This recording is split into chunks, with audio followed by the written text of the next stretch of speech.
Donc on va parler du projet de territoire avec l'adoption de ce projet qui va vous être proposé sous la forme d'un diaporama. Un diaporama qui va s'afficher derrière nous, qu'on va voir sous nos yeux. Donc le projet de territoire, on va rapidement revenir dessus, au moins sur la démarche. Ça tu veux faire au moins un point sur la démarche, de façon à rappeler dans quelle logique ça s'est passé, on transfère le micro. Bien, je n'avais pas spécialement prévu intervenir, puisque dans l'ordre du jour, c'était toi qui étais prévu comme rapporteur de ce projet-là. Donc, simplement dire que ce projet a fait quand même une large concertation, puisque c'est une concertation qui a été engagée depuis pratiquement un an. D'abord au niveau des élus. Donc, il y a eu tout un travail de fait avec les élus. Ensuite, il y a eu des réunions de travail avec l'ensemble des acteurs du territoire, que ce soit des acteurs économiques, que ce soit des acteurs associatifs, que ce soit des acteurs culturels, donc dans tous les domaines. Et au passage, je voulais remercier, pour avoir fait toutes les réunions, sur les réunions de travail, je voulais remercier tous les participants, parce que ça a été vraiment un travail très important, très intéressant, avec un bon taux de participation. Donc, ce soir, on va vous présenter un petit peu le contenu de ce projet de territoire, avec notamment le diagnostic qui a été fait et les enjeux qui ont été définis suite à ce diagnostic, et puis commencer à regarder un petit peu les fiches actions. Donc voilà tout ce que je vais dire moi pour introduire le débat. La présentation en tout cas. Donc nous avons été accompagnés effectivement par un bureau d'études qui était le cabinet Sémaphore, donc où il y avait deux volets dans l'étude. Il y avait un premier volet qui était le projet de territoire en tant que tel, et un deuxième volet plutôt une analyse financière avec en croisant effectivement notre projet de territoire et sa capacité et notre capacité à pouvoir mettre en œuvre ce projet de territoire. Voilà, donc on va faire cette présentation à deux voix. Que, en effet, c'est Serge qui a suivi toute la démarche et qui a permis à de nombreuses personnes parmi notre assemblée d'être mis à contribution. Donc la construction d'un document projet complet et cohérent, à la fois jusqu'à la fin du mandat, en cours 2020 et horizon 2030. En effet, ce projet, il a une durée de validité, on prend souvent l'image du PLU, sur environ 10 ans, voire un peu plus en l'occurrence. Donc l'idée, c'était de permettre aux acteurs du territoire de renforcer l'identité communautaire. Le projet du territoire, c'est ça, c'est amener des éléments de cohésion afin de mieux identifier les pistes de développement. Tu veux intervenir, Michel? Oui, très rapidement, en début de séance, d'habitude. Oui, on a un secrétaire de séance. Peut-être le le règlement a changé. Voilà. Sur la feuille que j'ai, en effet, l'approbation du compte rendu était mis quasiment en même temps que le titre. Donc, si tu veux bien, on va approuver en point numéro 2. On est parti sur le projet de territoire, on fera ça tout à l'heure. Alors en revanche, sur le conseil sur le secrétaire de séance, il nous faut désigner quelqu'un. Alors, j'ai pas du tout l'ordre du tableau.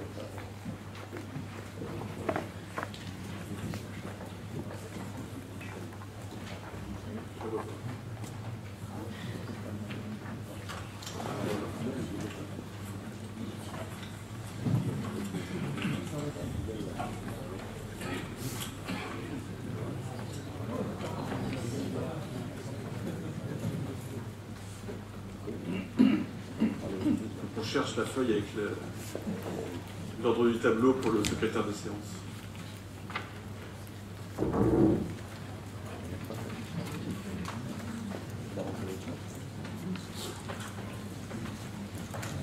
Moi qui ai un volontaire.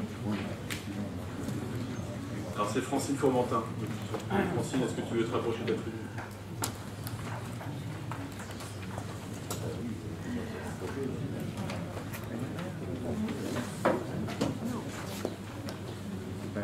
Voilà, et Catherine me signale aussi qu'il y a pour la question tourisme, justement, il y a une question qui était prévue pour rajouter à l'ordre du jour un point supplémentaire, donc qui porte sur l'attribution d'une subvention à l'EPIC Office de tourisme Saint-Michel-Normandie. Voilà, donc si vous voulez bien, nous la rajouterons à l'issue de l'ordre du jour tel qu'il vous a été adressé. Donc nous avons notre secrétaire de séance. Nous avons notre question supplémentaire, la question qui a été retranchée tout à l'heure. Donc nous pouvons continuer sur la présentation du projet de territoire. Et ensuite, on approuvera le compte rendu de la séance précédente.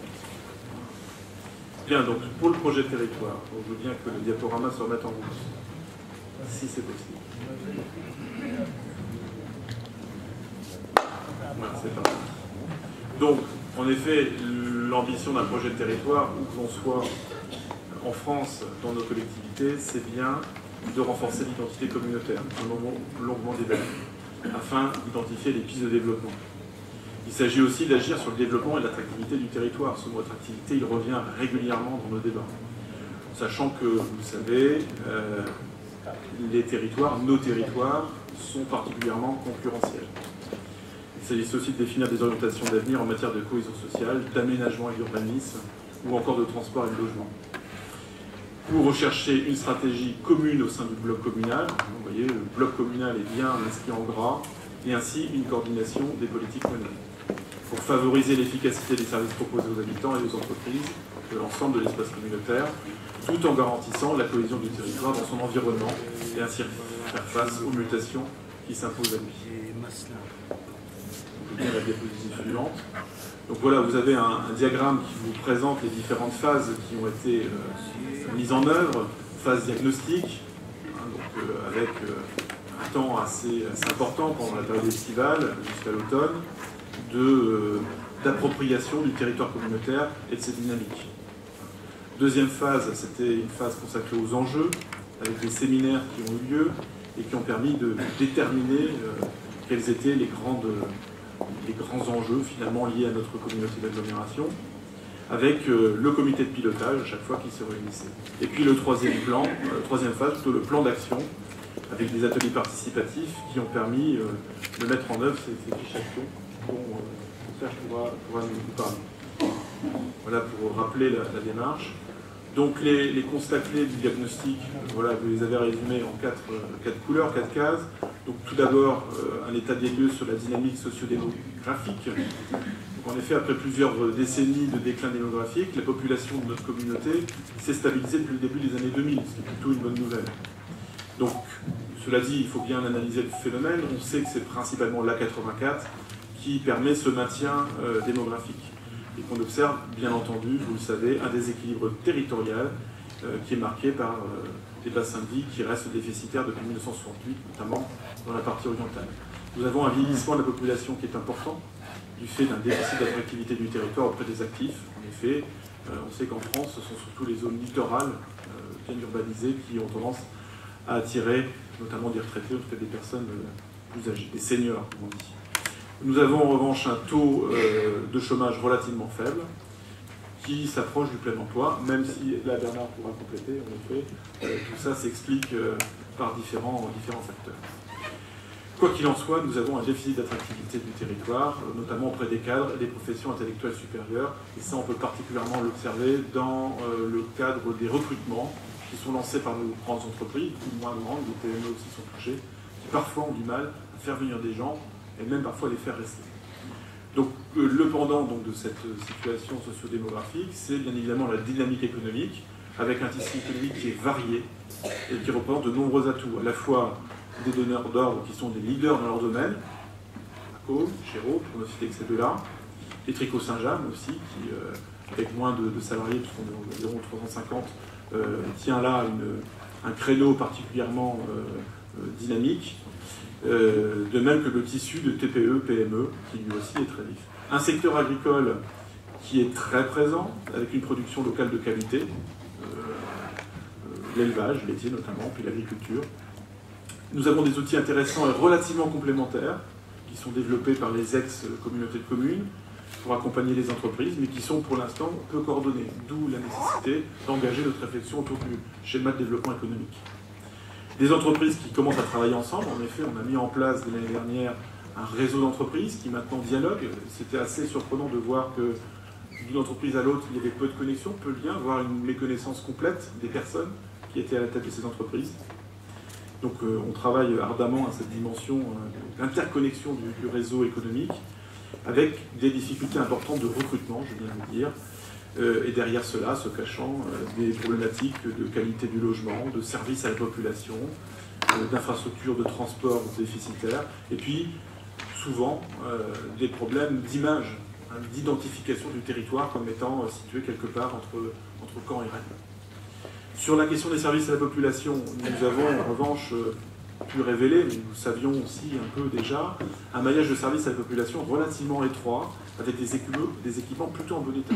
On peut penser notamment à ce réseau des MSAP, sur lesquels vous avez travaillé au fil des ans, et qui aujourd'hui constituent des points forts de réponse aux besoins des populations.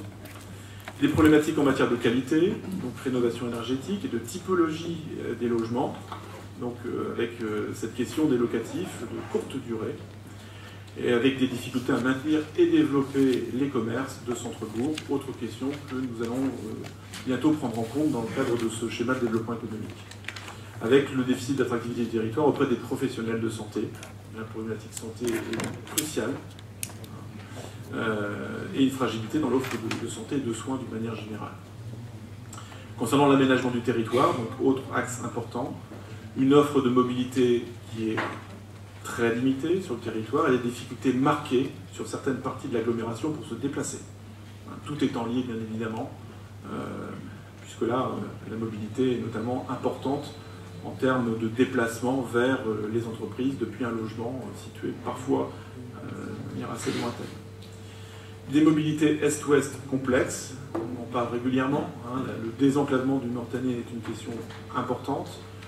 Une couverture Internet et mobile qui reste insuffisante, que ce soit une question de téléphonie ou de haut débit, voire de très haut débit. De plus en plus de demandes dans le domaine économique se portent sur cet accès au très haut débit, avec un environnement naturel préservé qui présente des fragilités, notamment en matière d'assainissement et de distribution d'eau, notamment autour des points de captage. Alors, le porté du territoire, avec un focus sur les lignes de fracture, je l'ai rappelé assez rapidement, comment permettre à l'ensemble de l'agglomération Mont-Saint-Michel-Normandie de bénéficier à la dynamique générée par la 84 et les axes routiers structurés dans le territoire, comment éviter une rupture dans la dynamique de développement économique et apporter les éléments de réponse aux difficultés de recrutement d'ores et déjà existantes, comment permettre à l'ensemble du territoire communautaire de profiter de l'attractivité touristique du Mont-Saint-Michel. C'est une question qui a été maintenant bien appréhendée au sein des pics touristiques. Il pourra peut-être revenir dessus. Comment maintenir une vitalité sur l'ensemble des communes centres, pour parler clairement, nos anciens chefs-lieux de canton, et comment limiter et lutter contre le développement de la précarité et l'éloignement de l'emploi sur le territoire. Voilà ces lignes fortes, lignes de fracture, qui collent au portrait de notre territoire. Je peux passer à la diapositive suivante si vous voulez. Donc sur les enjeux, les orientations stratégiques et les plans d'action, on va pouvoir faire un point. Donc les enjeux de développement, je les rappelle, renforcer l'attractivité professionnelle et assurer le maintien de la population active, parce que certes il y a un besoin de faire venir, il y a aussi un enjeu fort autour du maintien de la population active. Un point important aussi sur le confortement de l'image, nous l'avons dit, l'image d'un territoire à valoriser davantage, notamment à travers ses atouts pour développer son attractivité. Il s'agit aussi d'assurer la mixité et la cohésion sociale, de soutenir le maintien et le développement de l'agriculture. Voilà des enjeux forts qui ont été relevés à l'occasion de ces 3 phases d'écriture du projet territoire. Sur les valeurs partagées, c'est toujours intéressant de voir finalement ce que nous avons en commun, quelles que soient les communes où nous nous situons. Donc, tout d'abord, c'est l'adhésion et le sentiment d'appartenance qu'il nous faut travailler donc, dans le plan d'action. Autre notion forte, l'équité de l'équilibre territorial. Et enfin, la solidarité. Vous voyez, donc 3 notions qui s'équilibrent, si je puis dire, qui se complètent. Avec une ligne directrice double qui porte sur la réaffirmation du rôle de chef d'orchestre de la communauté d'agglomération. Donc chef d'orchestre ne veut pas dire que la communauté d'agglomération doit jouer tous les instruments de musique, mais permettre à chaque commune, à chaque partie du territoire, de jouer sa partition, si je puis dire, et de participer au concert global. Et puis, la nécessité d'avoir des réponses collectives et coordonnées aux enjeux de territoire, fondamentales, pour pouvoir développer des approches transversales des enjeux de développement et d'aménagement, développer et consolider les réseaux d'acteurs et de porteurs de projets, et enfin faire émerger une culture de projet partagée et de coopération. On y revient, je pense que le mot de coopération est particulièrement important. Donc 5 orientations stratégiques ont été définies. Donc la première, je vous la livre, elle a une sorte de slogan. Donc Mont-Saint-Michel-Normand dit, un territoire de dialogue et de concertation. Notion importante, dialogue, concertation. Mont-Saint-Michel-Normandie, une marque de territoire qui doit concourir à cette notion d'attractivité, de visibilité dans un secteur géographique qui dépasse celui de la Normandie, qui est le quart nord-ouest de la France. Mont-Saint-Michel-Normandie, un territoire entreprenant, à l'image des entreprises qui se développent ici et là. Mont-Saint-Michel-Normandie, un territoire accueillant, en effet. Ce qu'il nous faut absolument, c'est valoriser notre art de vivre, notre qualité de vie. Encore il y a quelques minutes avec un journaliste pour le point presse de cette réunion, nous parlons justement de cette qualité de vie qui fait que lorsqu'une personne s'installe, elle n'a plus forcément envie de repartir. Et puis Mont-Saint-Michel-Normandie, un territoire connecté, et on revient à cette problématique d'accès au haut débit, très haut débit, et à cette nécessité de pallier les problèmes de téléphonie qui ont pu être révélés à différents moments. Les orientations, les voici. Sur le premier chapitre, le territoire de dialogue et de concertation. Donc les objectifs, c'est bien évidemment la poursuite de la structuration de l'agglomération, le développement d'outils permettant de renforcer la cohésion du territoire et l'interconnaissance, et puis le développement d'espaces de dialogue et de concertation. Donc là, ce sont vraiment les objectifs. Concernant les actions envisagées, donc différentes fiches actions, alors j'ai plus rien sur mon écran, si ça y est, ça a apparu. Première fiche action, donc observer et faire connaître les besoins des entreprises en emploi et en formation. Donc ça, c'est un rôle important que nous devons jouer localement, notamment vis-à-vis de la région, qui, elle, est particulièrement active dans la mise en place de formations pour répondre aux besoins des entreprises. Deuxième fiche action, développer un réseau de communes. Là, nous y sommes, clairement. Et troisième fiche, renforcer l'ingénierie territoriale et consolider les démarches de mutualisation. Donc là, on est bien dans notre volonté de mettre les compétences internes au service de la communauté d'agglomération, au service de l'ensemble du territoire et des communes.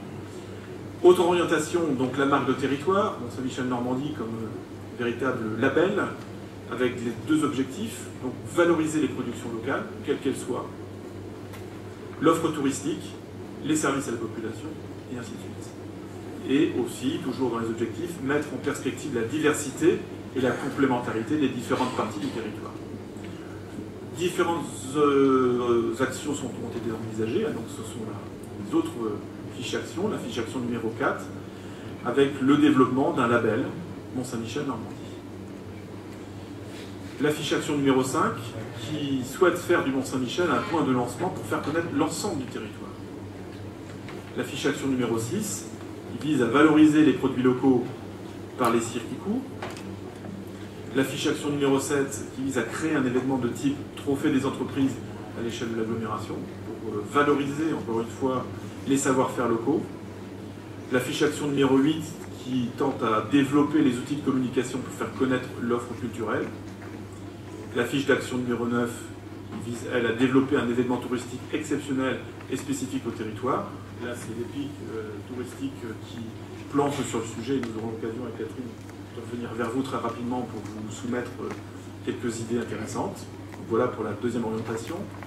Troisième orientation, Mont-Saint-Michel-Normandie, un territoire entreprenant, donc avec cette fois-ci 5 objectifs. Tout d'abord, le renouvellement des effectifs et le recrutement de nouvelles compétences. La transmission des entreprises, notamment artisanales et agricoles. Donc c'est tout, c'est des enjeux forts autour de ce maintien d'activités qui sont menacées par des départs en retraite. La dynamisation et la consolidation de l'économie de proximité. La fluidification des parcours résidentiels des entreprises. Et le renforcement de la cohésion entre les acteurs du développement économique. Voilà, des choses qui ont déjà été rapidement évoquées. Les fiches actions, les voici, donc de 10 à 18. Donc la numéro 10, développer un parcours d'accompagnement des porteurs de projets. Ça, alors qui se fera nécessairement en lien avec la région. Numéro 11, engager une démarche de spécialisation des zones d'activité. Ce sont des sujets aussi auxquels on travaille avec la commission économique. Le numéro 12, élaborer et mettre en œuvre la stratégie de développement économique. On y est aussi, hein, le projet est en cours d'écriture. Le développement de la qualité de l'accueil touristique.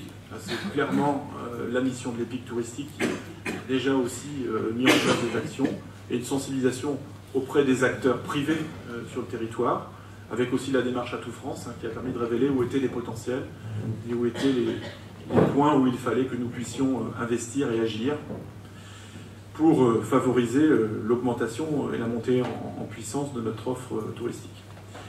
La fiche 14 porte sur la notion de communication et la mise en valeur de l'offre commerciale et des commerces de proximité. Ça aussi, c'est un vrai réseau à bien valoriser.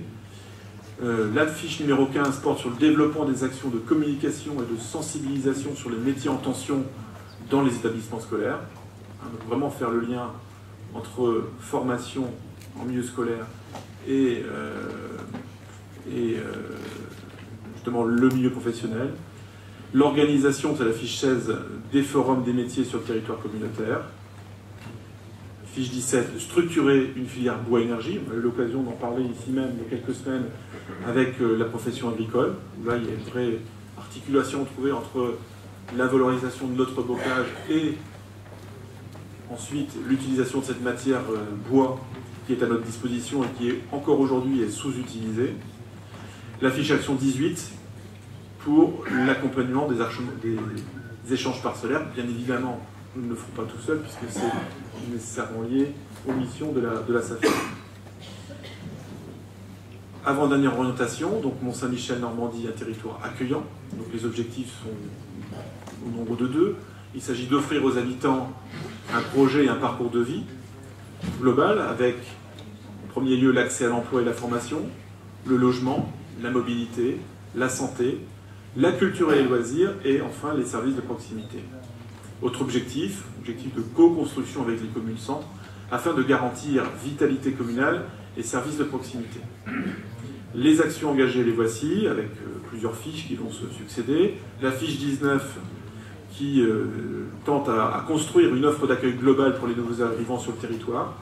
Ça participe totalement de l'attractivité aussi, c'est-à-dire que lorsqu'un nouvel arrivant est pris, accompagné dans ces démarches, les choses se passent forcément de manière plus fluide. La fiche numéro 20 vise à accompagner le développement des pôles de santé. La fiche numéro 21 vise à engager une expérimentation de télémédecine et téléconsultation. Nous y sommes. Serge, si tu veux dire quelques mots, je te laisserai commenter les différentes fiches et revenir sur les points qui te semblent les plus importants. La fiche numéro 22 vise à mettre en place un projet éducatif social local, fameux PESL, sachant que nous y sommes puisque nous avons signé aujourd'hui la convention avec les différents partenaires. Là, c'est Jean-Pierre Carnet qui est aux commandes. Nous avons la fiche 23 qui vise à développer une action de reconquête de la vacance immobilière en centre-bourg et à développer une offre de logement adaptée aux besoins des actifs. La fiche 24 vise à accompagner la réhabilitation énergétique du parc de logements privés. Plusieurs actions sont portées actuellement ici et là. La fiche 25 vise à inscrire la communauté d'agglomération dans l'expérimentation territoriale contre le chômage de longue durée. La fiche 26 à impliquer les entreprises dans les démarches de réinsertion. Là aussi, plusieurs initiatives sont déjà en cours. Fiche numéro 27, accompagner le développement des associations. Fiche 28, étude de faisabilité et de préfiguration d'un périmètre de protection des espaces agricoles et naturels. Donc là, en lien aussi avec le service urbanisme. La dernière grande orientation, donc le territoire connecté. Aujourd'hui, ça fait partie des grands enjeux que nos territoires partout en France doivent relever. 3 objectifs, très importants. Éviter les risques de fractures territoriales, voire d'inégalités, ce qui pourrait accentuer les déséquilibres que nous connaissons. Le maintien et l'amélioration des réseaux routiers secondaires, grande problématique aussi. Et poursuite de l'aménagement du territoire en fibre et réseau mobile. Les fiches envisagées, les voici, elles sont au nombre de 4, avec tout d'abord l'élaboration et la mise en œuvre d'un plan global de déplacement. Ça relève de la direction qui est pilotée par Albert Bazir.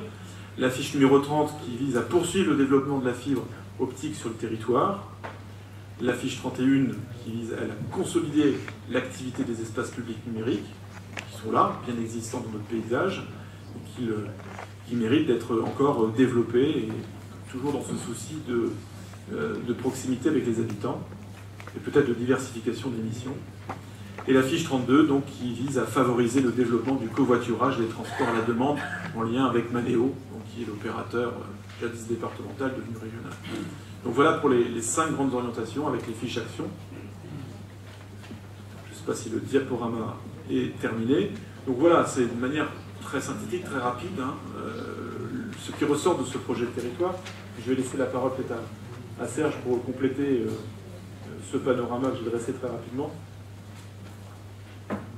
Quelques mots qui me paraissent importants. Là où on a fait, effectivement, on a rédigé ce projet de territoire, ce qui est important pour moi, en tout cas, c'est que ce projet de territoire soit partagé par tous les élus, et qu'il soit aussi partagé par la population, et c'est bien cette situation qui fera que notre territoire s'adaptera aux différents enjeux.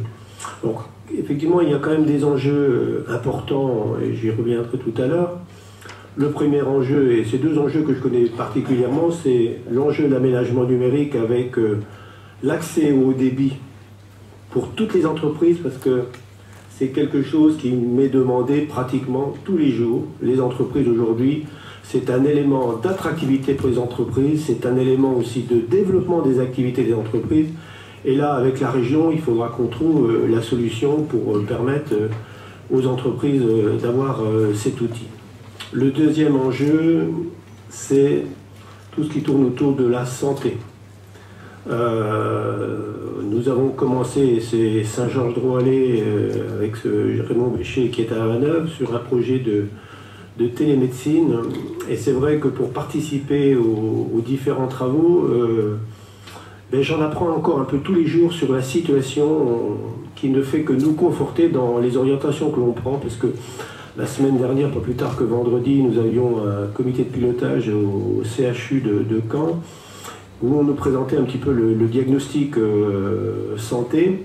Et aujourd'hui, nous avons sur notre territoire de plus en plus de patients qui n'ont plus de médecin référent, ce qui devient très, très inquiétant, parce que ces personnes-là n'ont pas accès aux soins. Et donc, vous voyez un peu tout l'enjeu du travail qui va devoir être mené sur ce territoire. Donc, après, ce qui est important, c'est que c'est cette notion d'attractivité de notre territoire, et que, comme j'ai dit tout à l'heure, que nous tous soyons vraiment des ambassadeurs de notre territoire pour mettre en avant nos atouts et nos difficultés. Mais on en discute entre nous, on essaie de les résoudre, mais surtout mettre en avant la qualité de notre territoire et l'image de notre territoire, d'où un travail très important autour de l'attractivité. Donc voilà un petit peu comment on peut. Moi je résumerai la situation, mais ça va vraiment constituer aussi notre feuille de route pour la fin de ce mandat, mais aussi je pense que ce sera un outil qui sera très précieux pour les personnes qui seront là après nous. Parce qu'un projet de territoire, c'est quelque chose qui se construit à un moment donné, mais c'est aussi quelque chose qui vit, qui doit s'adapter en permanence au nouveau contexte. Donc le territoire, ce projet de territoire, on l'a établi dans le contexte d'aujourd'hui, mais on sait bien dans quelques années, il faudra le réactualiser, il faudra l'actualiser au fil du temps. Donc voilà un petit peu ce que je voulais rajouter à la présentation de David. Merci Serge, moi je te remercie à titre personnel parce que tu es particulièrement acteur dans le cadre de ta délégation sur ce projet de territoire avec la direction de Laurence Collin et puis l'ensemble des services qui ont travaillé. Et, je pense que les relations avec le cabinet qui nous a épaulés ont été bonnes, ont été assez constructives. Maintenant voilà, c'est un cadre général, maintenant on reste à travailler pour que ce projet de territoire ne soit pas qu'une série de vœux pieux, mais bien le point de départ d'actions concrètes pour répondre aux différents enjeux.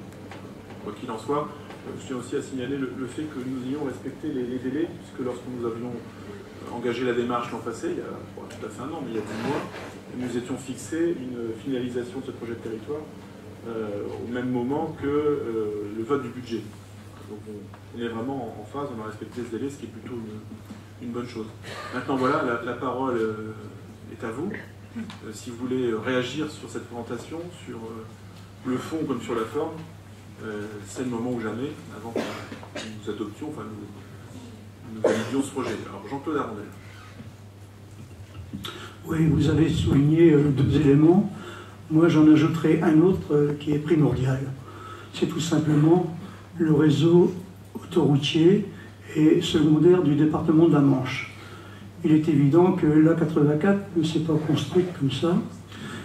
Effectivement, ça a commencé en 1993, à partir de Porto jusqu'à Saint-James, et après, depuis Villedieu jusqu'à Pont, en 2003.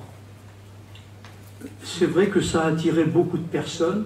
Effectivement, on voit bien que les zones économiques sont situées là, peuvent être situées ailleurs. Donc, pour que le département, enfin le Sud-Manche, soit bien représenté, on a beaucoup de travail à faire au niveau du réseau secondaire du département. Merci Jean-Claude, je pense que ça figure bien dans le document, hein, c'était pointé à plusieurs reprises, la nécessité de renforcer le réseau routier par tous les moyens qui seront à notre disposition. On est bien d'accord. Ce ne sera pas seulement la communauté d'agglomération qui fera l'effort, mais ce sera en lien avec le département et la région. Est-ce qu'il y a d'autres interventions ? Oui. Peut-être juste un petit mot sur le tourisme, puisque ça a été évoqué, et en particulier l'axe de l'accueil, la qualité, travailler la qualité de l'accueil touristique. La qualité de l'accueil touristique, c'est pas simplement au sein des offices de tourisme, ça bien sûr, c'est la première chose, mais c'est aussi travailler auprès de chaque professionnel du tourisme, voilà, sur la manière dont il accueille les gens. Et donc il a été mis en place une structuration au sein de l'EPIC, et donc en fait chaque socio-professionnel maintenant a un référent au sein de l'EPIC qui le suit, qui le conseille, qui l'aide si c'est pour aller vers de la labellisation. Et voilà, donc il y a un lien qui est créé avec chaque socio-professionnel du territoire et l'EPIC de tourisme pour aller vers l'amélioration, puisque le but c'est vraiment que les professionnels du tourisme deviennent vraiment des ambassadeurs du territoire. Et donc pour être ambassadeur du territoire, il faut qu'ils commencent par travailler eux-mêmes sur la manière dont ils accueillent les touristes et pour améliorer cette qualité. Donc ça, c'est une des actions qui est actuellement déjà mise en place par l'EPIC. Voilà, on n'en est qu'au début, mais ça a été très très bien perçu par les professionnels du tourisme. Voilà un des exemples parmi ceux qui vous ont été cités, mais celui-là en tout cas il est déjà mis en œuvre. Merci Catherine, je pense que les autres vice-présidents, au vu de leurs compétences et de leur délégation, pourraient compléter Jean-Pierre sur le PESL notamment. Je peux peut-être dire un mot par rapport à l'engagement de la démarche. Sur le PESL, moi ce que je pourrais dire, c'est que ça remonte déjà à 2016, parce que lorsque nous avions ce groupe de réflexion autour de la cohésion sociale, je pense que nous avions beaucoup de personnes qui ont participé. Il y a des séances où on était 80, presque une centaine de personnes. Heureusement qu'on était accueillis dans une salle suffisamment grande. Mais ça veut dire aussi qu'on avait beaucoup de gens qui n'étaient pas forcément des élus qui ont participé. Et je crois qu'aujourd'hui, dans le cadre de la démarche PESL qu'on vient d'engager, qui a été signée aujourd'hui, mais bon, qui fait aussi l'objet d'une organisation sur l'ensemble de notre territoire, nous aurons l'occasion de retravailler par secteur géographique, dans les pôles territoriaux notamment, pour reprendre un peu un certain nombre d'éléments de diagnostic, d'analyse, et aussi de projets demain qui permettront d'améliorer.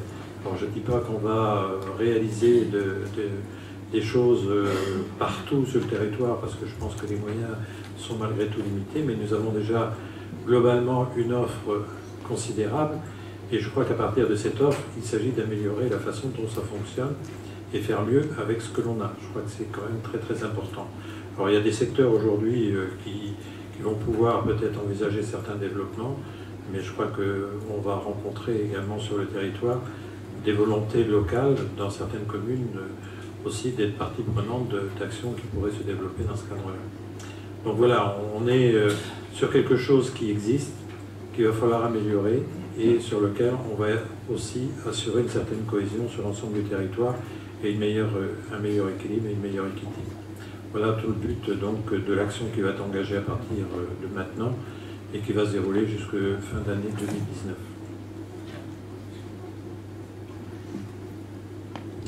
Merci. Est-ce qu'il y a des interventions avant qu'on passe à l'approbation? Alors il y a Raymond Béchet qui lève la main dans le fond.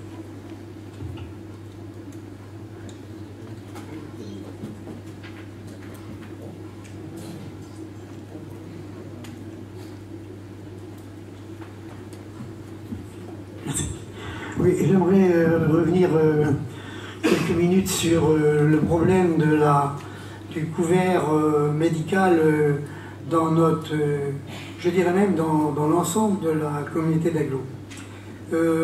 Pour se pencher sur ce sujet-là depuis quelque temps, je ne suis pas sûr que les gens qui n'assistent pas aux réunions se font une idée de l'état dans lequel on se trouve au niveau de la capacité de soins dans notre secteur. À chaque fois qu'on fait une réunion, les choses changent. Je peux vous dire qu'il y a quelque temps, on avait fait un relevé du nombre de docteurs qu'il y avait dans notre secteur. Dans un rayon de 10-12 km autour de Saint-Georges, il y avait 14 médecins qui avaient entre 64 et 70 ans. Et puis depuis, il y en a un qui est décédé, il y en a un qui s'est blessé, qui va sans doute pas reprendre le travail. Il y en a un autre qui prend la retraite au mois d'août. Le tissu se désagrège de semaine en semaine. Et je crois qu'il faut qu'on se penche sur ce dossier-là au plus vite. Il faut absolument que ce qu'on essaie de mettre en place chez nous, la télémédecine, se décuple dans d'autres secteurs, parce que je crois que ce sera la seule réponse à la situation dans laquelle on se trouve. Merci Raymond, c'est bien que vous fassiez allusion à cette réunion qui avait lieu à Caen la semaine dernière, vendredi, à laquelle Serge a participé, qui en effet porte sur ce projet télémédecine qui est porté notamment par le professeur Sabatier du CHU de Caen. Et au même moment, donc, nous avions avec le directeur de l'hôpital, avec le président de la communauté médicale de l'hôpital à Granville, et Thierry Closet, mais aussi Béatrice Théry, une réunion à l'ARS pour envisager l'avenir de notre territoire communautaire qui correspond au groupement hospitalier de territoire Mont-Saint-Michel. Donc l'annonce que je peux vous faire ce soir, mais on avait prévu de communiquer de manière un peu plus large dans quelques jours, c'est que nous allons sans doute signer avec l'ARS un contrat local de santé qui va permettre d'engager un dialogue étroit avec l'Agence régionale de santé pour pouvoir répondre de la meilleure façon possible, avec nos moyens mais aussi ceux de l'ARS, aux urgences qui se présentent sur le territoire. Aujourd'hui, les urgences, on les connaît. On voit bien la carte telle qu'elle se dessine, avec les points rouges, les points noirs, qui sont liés à des départs en retraite futurs. Donc la télémédecine, en effet, c'est une réponse innovante qui est portée par l'ARS et le CHU de Caen, et grâce au professeur Sabatier qui connaît très bien Raymond Béchet. Et nous avons d'autres projets à développer. On pense aussi au PSLA de Morpin, qui va devenir un des projets emblématiques des mois qui viennent pour pouvoir mettre en œuvre un dispositif comparable, du moins c'est l'objectif, à ce que l'on peut connaître à Saint-Jean ou à Villedieu. Donc il va falloir qu'on puisse construire, co-construire avec l'ARS des solutions de proximité, mais aussi travailler au maintien de ce qui existe sur nos hôpitaux locaux. C'est évident que le PSA de Mortain ne pourra pas se faire sans l'hôpital de Mortain, que les hôpitaux de Saint-Hilaire, de Saint-James, mais aussi de Pontorson vont devoir travailler en réseau avec ceux d'Albon-Granville. C'est un véritable écosystème qu'il va falloir qu'on construise. La bonne nouvelle, c'est que l'ARS, qui a compris que nous étions organisés, nous étions tous prêts à coopérer sans concurrence à l'intérieur de notre espace communautaire, a envie de nous accompagner. Voilà, ça c'est plutôt la bonne nouvelle. Et surtout, la bonne nouvelle, c'est que tout le monde marche maintenant dans la même direction et a envie de répondre à chacun des enjeux dans les mois qui viennent. Et c'est vrai que la situation est inquiétante, il ne faut pas se voiler la face. Il faut vraiment que nous puissions relever le challenge. Est-ce qu'il y a d'autres interventions? Oui, alors il y a une main qui se lève. Je varie. Moi, je voudrais intervenir un petit peu aussi par rapport à ce que Jean-Claude a dit tantôt au niveau de la voirie. C'est vrai qu'au niveau de la voirie, c'est très important, mais aussi la téléphonie mobile, où c'est qu'on est des secteurs où c'est que vraiment on n'est pas en blanc, mais c'est pratiquement blanc. On a eu beau faire des tests et tout ça, quelquefois ça passe, des fois ça passe pas.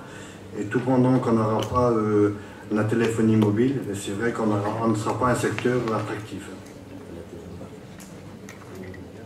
Là, vous posez la question des opérateurs qui, malheureusement, là, il y a un vrai souci, puisqu'on n'a pas la main sur des moyens qui nous permettraient de faire pression auprès des opérateurs afin qu'ils viennent assurer cette couverture. Le vrai enjeu, il est là. Donc, on questionne régulièrement les autorités compétentes de façon à ce que des solutions soient mises en œuvre, mais c'est pas simple. Et on est évident que ça fait partie des fractures numériques ou des fractures liées aux communications qui sont préjudiciables pour certains secteurs. D'autres interventions? A priori, non. Donc ce que je vous propose, comme il faut que nous émettions un avis sur ce projet de territoire, c'est de passer au vote. Donc je vous donne quand même la nature de la délibération. Donc il est proposé à notre conseil communautaire d'adopter le projet de territoire de la communauté d'agglomération tel qu'il a été réalisé par le bureau d'études Praxi-Sénafor en collaboration avec l'ensemble des élus communautaires, communaux et des personnes ressources du territoire. Donc vous retrouvez votre boîtier, le petit C pour le mettre en route, et ensuite les touches 1, 2, 3 pour oui, non, abstention. Et vous avez 15 secondes à partir de maintenant.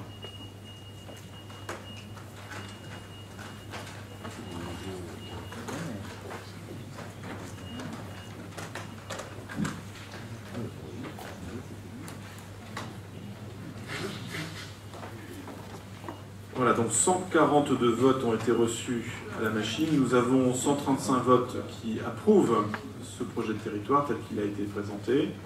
Nous avons 3 votes contre et 4 abstentions. Donc ce projet de territoire est adopté à la majorité. Je vous remercie.